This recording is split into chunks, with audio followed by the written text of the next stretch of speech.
Assalamualaikum warahmatullahi wabarakatuh. Yang saya hormati Bapak Irham Ramdhani SAPMPD, selaku dosen pengampu mata kuliah Profesi Kependidikan. Kami dari kelompok 7 beranggotakan yang pertama Sela Nabila, dan yang kedua Lydia Eka Susanti, ketiga Dwi Aura Putri, dan keempat Anasya Intana, yang kelima Fatia Nabila Azahra, dan yang keenam Melani. Kelompok kami akan membuat video perteching, yaitu teks laporan observasi materi pembelajaran SMK. Assalamualaikum warahmatullahi wabarakatuh. Baik, sebelum kita memulai pada pelajaran hari ini, alangkah baiknya kita berdoa terlebih dahulu. Ketua kelas, boleh dipimpin doanya? Selesai. Bagaimana keadaan kalian, sehat? Alhamdulillah, semoga kita dalam keadaan sehat selalu ya. Materi hari ini, Ibu akan membahas materi tentang teks laporan hasil observasi. Ada yang tahu laporan hasil observasi itu apa? Oke, Ibu jelasin ya. Teks observasi adalah teks yang berisi tentang penjabaran umum atau melaporkan sesuatu berupa hasil pengamatan dari sebuah objek tertentu. Teks laporan observasi disebut juga teks klasifikasi. Karena apa? Ada yang tahu? Iya, karena berisi tentang jenis-jenis atau sesuatu yang berdasarkan kriteria tertentu, yang memiliki sifat faktual atau berdasarkan fakta yang ada. Dan teks hasil laporan observasi ini merupakan sebuah teks yang melaporkan hasil observasi secara sistematik dan objektif. Kenapa objektif? Ada yang tahu kenapa objektif? Iya, karena ditulis berdasarkan kejadian nyata atau fakta yang ada di lapangan atau kejadian ada di sekitar kita. Dan teks observasi ini mendeskripsikan tentang objek, ciri dan sifat umum objek. Objeknya apa aja? Objeknya dapat berupa manusia, hewan, benda, tumbuhan, berbagai peristiwa di sekitar kita. Dan teks laporan observasi ini hampir sama dengan teks deskripsi. Kenapa hampir sama? Karena sama-sama menyampaikan informasi berdasarkan fakta yang ada, tetapi mempunyai perbedaan pada sifatnya. Selanjutnya yaitu sifat-sifat teks observasi. Yang pertama, ada yang tahu sifat teks observasi itu apa? Nah, yang pertama adalah bersifat informatif. Bersifat informatif, kenapa harus informatif? Iya, karena harus bersifat informatif karena memberikan pembaca tahu informasi apa yang sedang kita observasi, benda atau objek apa yang kita observasi, harus bersifat informatif. Dan yang kedua apa? Yang kedua bersifat deskriptif, yaitu menggambarkan objek yang lagi diobservasi. Harus menggambarkan objeknya. Apa yang harus kita observasi? Misalnya manusia, hewan, benda, tumbuhan, dan yang lainnya. Juga yang ketiga, ada yang tahu yang terakhir? Bersifat objektif, yaitu harus berisi tentang fakta atau realitas sesuai dengan keadaan nyata. Keadaan nyata di lapangan harus sesuai fakta yang ada ditulisnya. Oke. Itulah tadi materi teks laporan hasil observasi, pengertian dan sifat-sifat teks observasi. Itu saja yang dapat Ibu sampaikan. Kita cukupkan pertemuan pada hari ini. Tetap semangat belajar. Wassalamualaikum warahmatullahi wabarakatuh.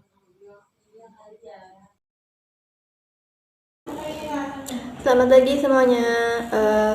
Di sini Ibu akan menjelaskan tentang tujuan pembuatan teks laporan hasil observasi. Menurut Elgarot dan P. Wignell dalam buku yang berjudul Making Sense of Functional Grammar tahun 1994, menyebutkan bahwa salah satu tujuan pembuatan teks laporan hasil observasi adalah untuk memberikan informasi yang objektif, faktual, dan juga aktual. Objektif artinya teks tersebut memberikan informasi suatu objek yang jelas batasan masalah juga ruang lingkupnya. Faktual berarti informasi yang diberikan sesuai dengan fakta yang ada di lapangan. Hasil observasi bersifat faktual jika dibarengi dengan bukti yang konkret. Fakta atau bukti tersebut bisa didapat data berupa foto, video, gambar, angka, dan juga tulisan. Sedangkan aktual adalah sesuai dengan yang baru saja terjadi. Informasi dalam teks laporan hasil observasi diambil dari data yang aktual atau yang betul-betul terjadi dan yang paling baru terjadi, sehingga data sesuai dengan keadaan terkini di lingkungan. Selain itu, teks laporan hasil observasi yang menyampaikan informasi membuatnya memiliki banyak kegunaan. Selain itu, ada beberapa tujuan pembuatan teks laporan hasil observasi yang lain, yaitu seperti yang pertama ada untuk memahami dan mengatasi suatu persoalan. Yang kedua, mengetahui perkembangan dari suatu permasalahan sekaligus bahan evaluasi untuk pelaksanaan kegiatan selanjutnya. Yang ketiga, menemukan suatu teknik atau cara terbaru. Yang keempat, sarana untuk mengambil keputusan yang lebih efektif yang dapat dijadikan sebagai dasar penyusunan kebijakan dari penyajian fakta-faktanya.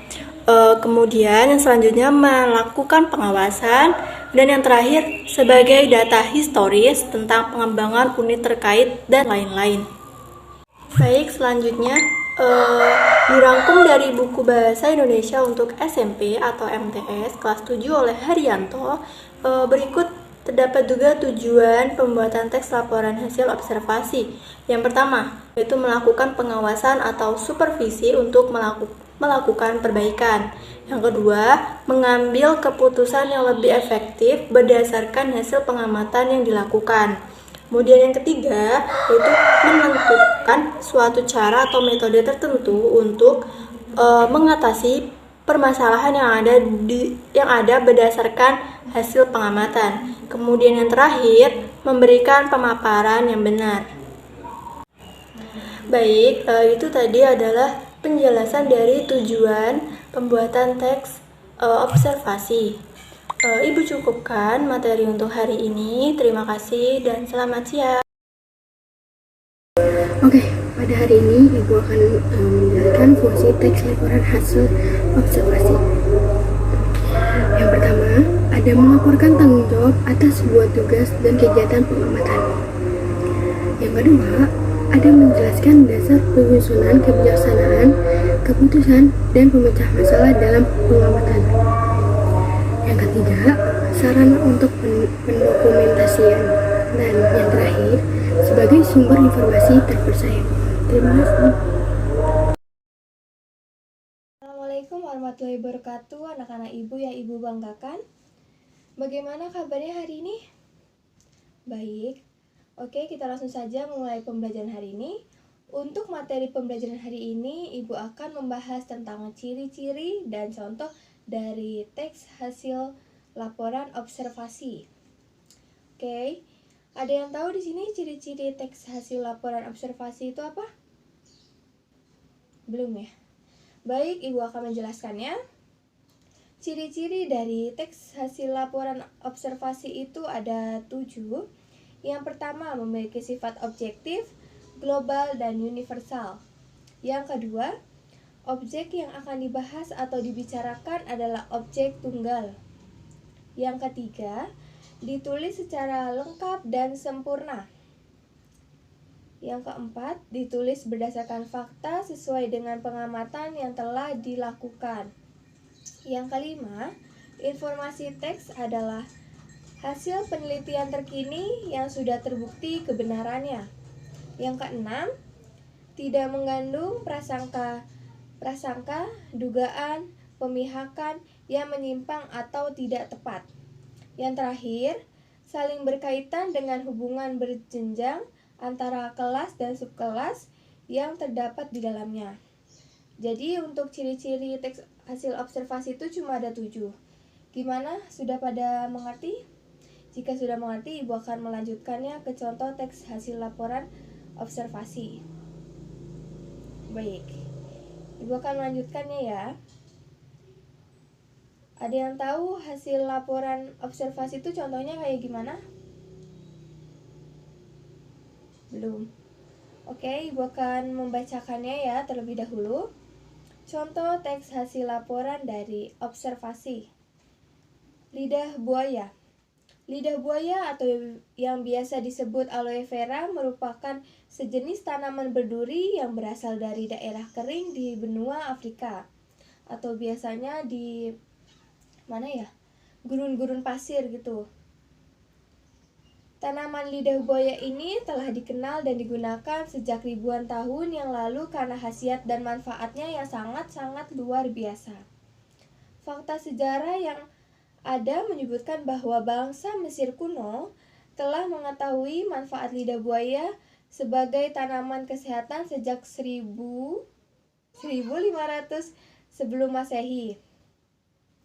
Lidah buaya ciri-cirinya biasanya hidup di tempat yang memiliki suhu panas atau biasa ditanam di dalam pot atau di pekarangan rumah untuk dijadikan tanaman hias. Jadi dia itu bukan hanya untuk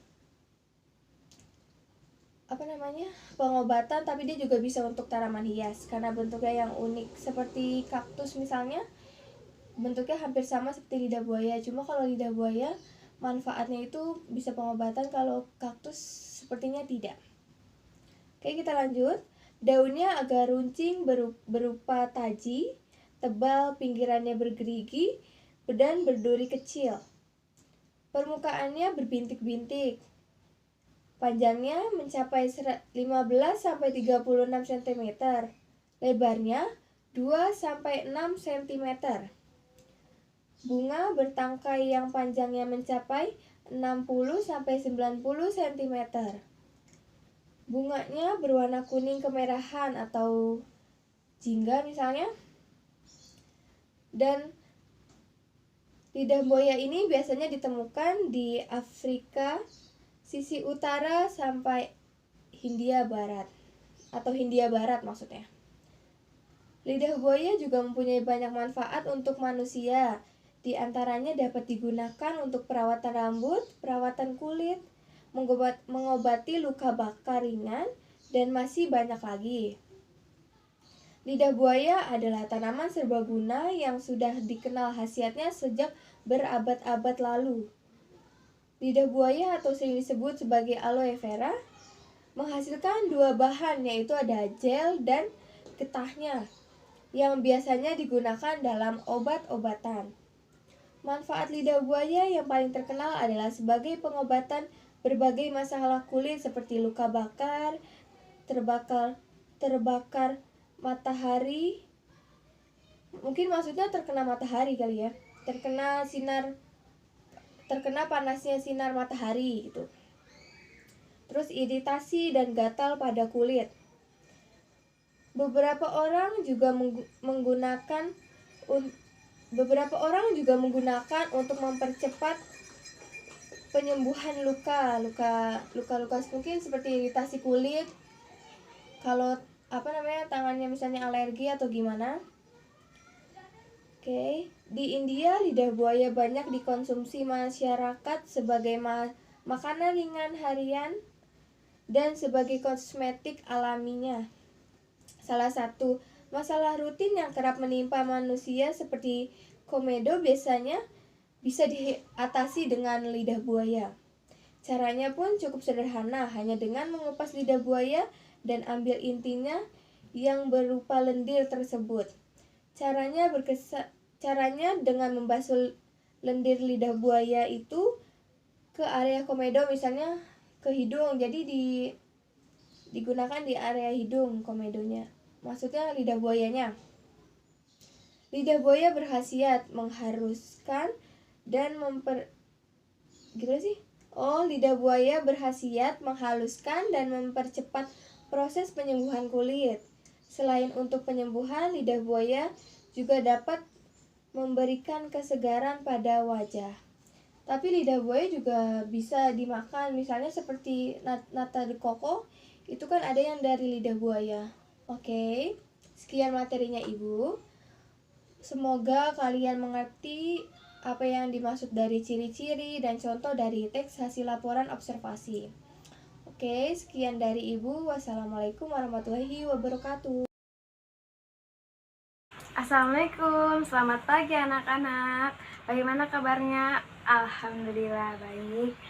Pada pertemuan kali ini kita akan membahas mengenai struktur teks laporan hasil observasi. Apa sih itu struktur? Struktur teks adalah hubungan antara unsur-unsur yang membentuk teks sebagai satu kesatuan. Urutan teks agar teks itu terjadi benar. Susunan suatu teks yang berhubungan satu sama lain sehingga teks itu tersusun secara sistematis. Lalu, apa itu struktur teks laporan hasil observasi? Struktur teks laporan hasil observasi adalah unsur tubuh pembangun teks tersebut. Tubuh teks laporan hasil observasi ini terdapat 3 struktur, yaitu definisi umum, deskripsi bagian, dan deskripsi manfaat. Yang pertama, definisi umum. Pada bagian ini merupakan awal pada struktur teks laporan hasil observasi ini. Bagian ini memuat definisi, kelompok atau kelas, keterangan umum, dan berbagai informasi tambahan mengenai subjek yang telah diobservasi. Nah, yang kedua ada deskripsi bagian. Pada bagian ini merupakan perincian bagian-bagian yang membentuk kesatuan yang dilaporkan. Biasanya pada proses penyusunan bagian ini didasarkan pada hasil pengamatan visual. Misalnya, jika binatang mencakup ciri fisik, habitat, makanan, dan perilaku, sementara itu penelitian pada bagian-bagian tumbuhan dapat berupa fisik bunga, akar, buah, dan lain sebagainya. Yang ketiga, deskripsi manfaat merupakan bagian akhir pada struktur teks laporan hasil observasi. Bagian ini juga biasanya disebut sebagai bagian penutup. Deskripsi manfaat adalah paragraf yang mengandung manfaat dari objek penelitian yang disusun sedemikian rupa.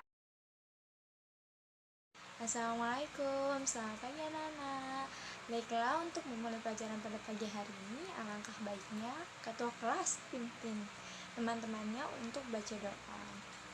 Ayo mulai.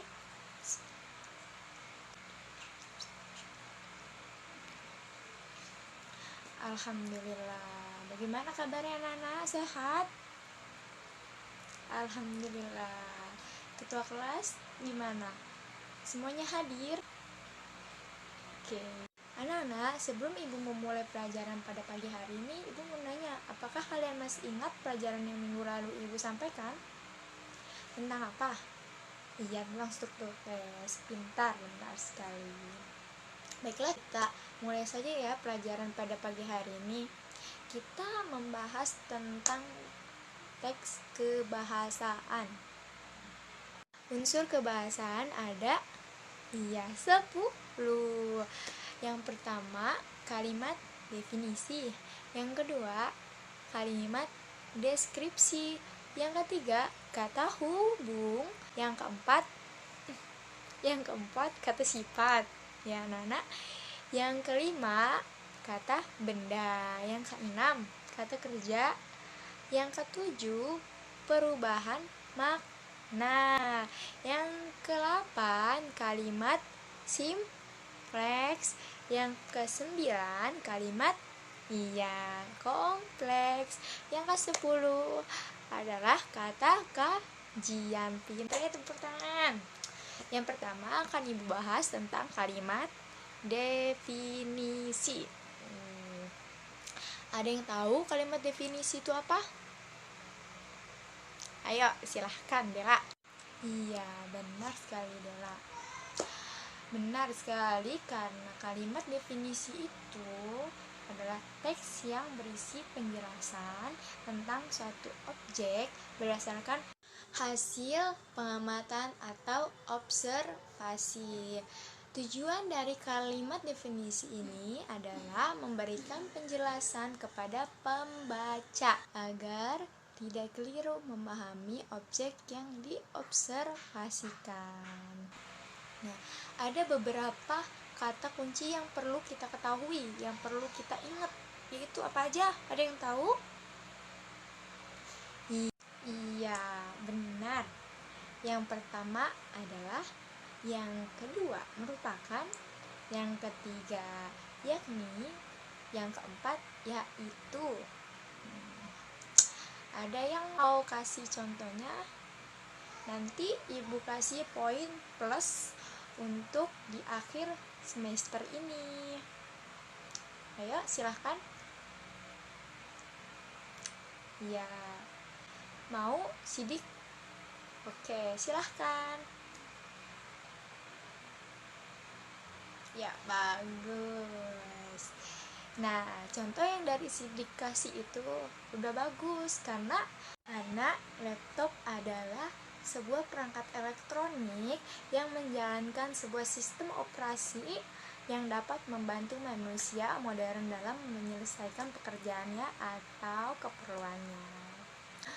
Oke, yang kedua, ibu akan membahas tentang kalimat deskripsi.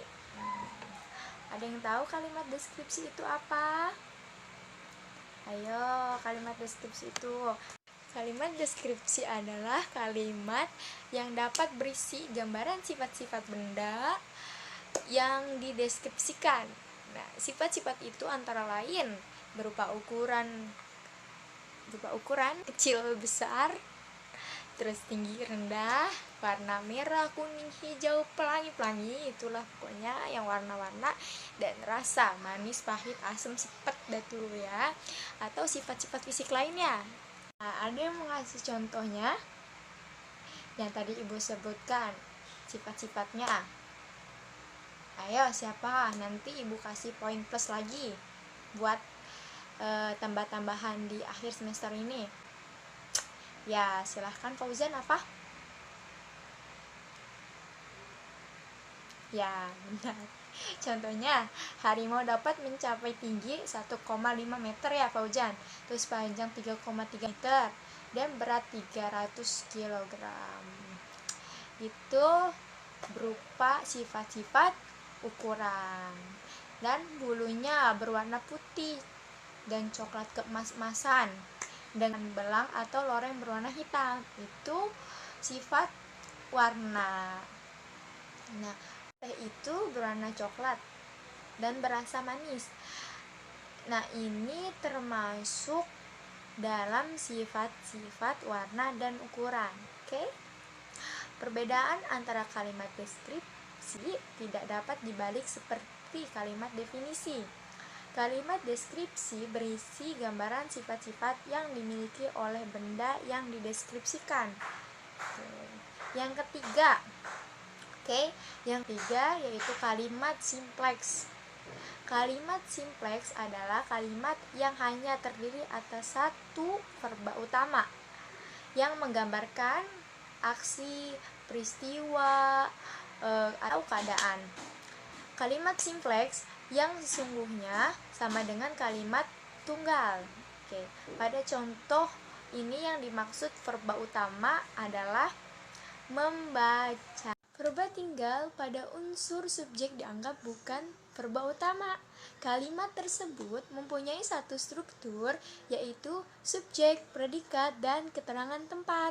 Nah, contoh kalimat simpleksnya adalah tumbuhan-tumbuhan tidak dapat bergerak dari satu tempat ke tempat lain.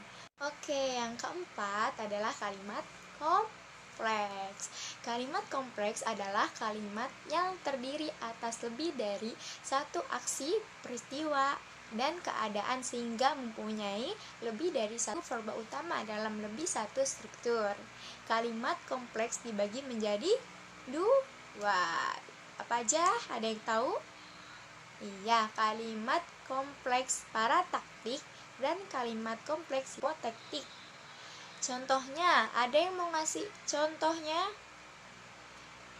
Hah? Iya, silahkan.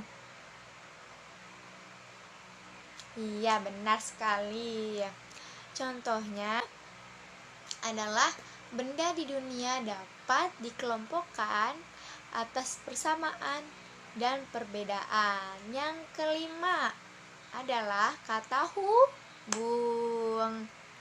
Kata penghubung atau kata sambung atau biasa disebut dengan konjungsi adalah sebuah kata tugas yang berfungsi untuk menggabungkan klausa dengan klausa, kalimat dengan kalimat, paragraf dengan paragraf.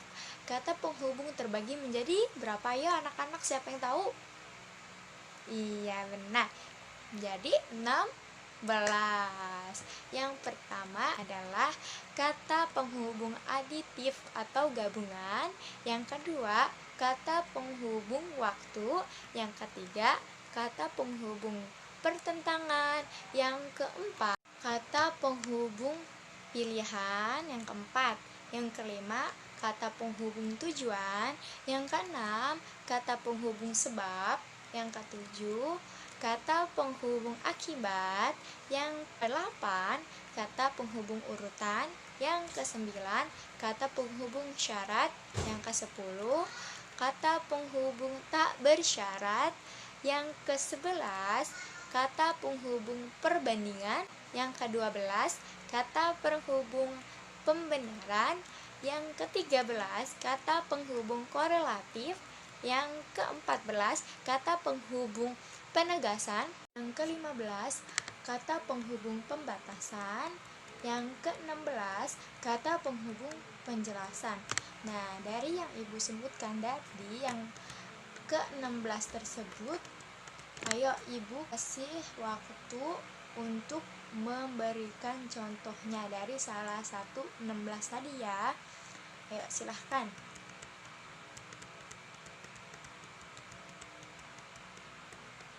Iya. Ya, pinter. Nah, contohnya yang kamu kasih tadi ya, Fatimah. Mereka tetap bermain walau cuaca panas. Itu dari kata penghubung tak bersyarat. Apa pengertiannya kata hubung tak bersyarat? Kata hubung ini berfungsi menyatakan bahwa suatu hal bisa terjadi tanpa perlu adanya syarat yang harus terpenuhi. Benar. Nah, yang keenam adalah kata sifat atau disebut juga adjektiva, adalah kata yang dipakai untuk mengungkapkan sifat atau keadaan suatu objek. Nah, baik itu benda, manusia, binatang maupun tumbuhan. Kata sifat atau kata adjektiva juga bisa menerangkan kualitas, kecukupan, urutan, kuantitas, maupun penekanan pada suatu kata. Contohnya, cantik, keren, kecil, luas, hebat, sehat, sakit, merah, hijau, ramai, sepi, dan lain-lain. 7. Yang ke-7 adalah kata benda. Kata benda nomina adalah kata yang mengacu pada benda, manusia, binatang, dan konsep atau pengertian. Adapun ciri-ciri kata benda yaitu terbagi menjadi 3. Yang pertama, kata benda cenderung menduduki fungsi subjek, objek, dan perlengkapan apabila predikatnya adalah kata kerja. Yang kedua, kata benda tidak dapat diingkarkan dengan kata tidak.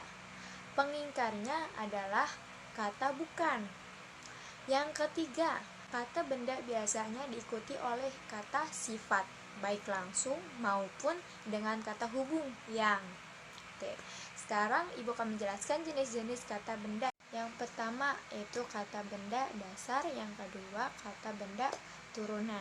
Kata benda dasar diantaranya yaitu orang, institusi, binatang, tumbuhan, buah-buahan, bunga-bunga, peralatan, bahan baku, geografi, makanan, dan minuman.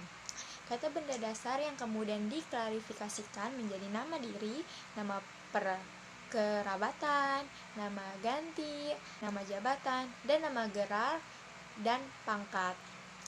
Yang kedua, kata benda turunan. Kata benda turunan ditandai dengan afiks seperti kekasih, ketakutan, ditambah an. Jadinya kekasih, ketakutan, an.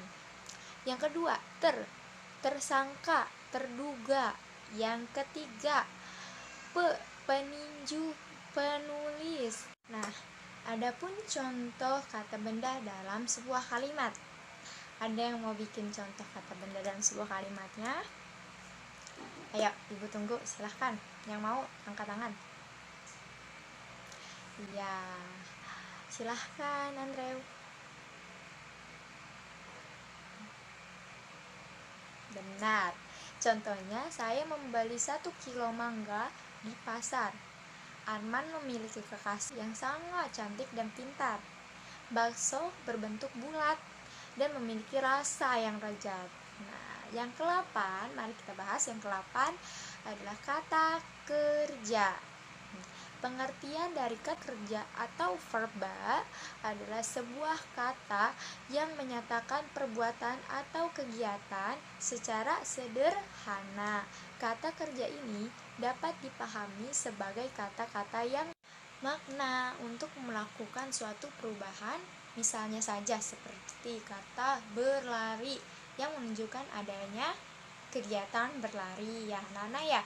Misalnya si Fajri sedang menulis, menunjukkan kegiatan si Fajri itu bahwa dia sedang menulis. Ya, bukan berlari, dia sedang menulis. Nah, yang ke-9 kita akan membahas tentang perubahan makna kata. Perubahan makna kata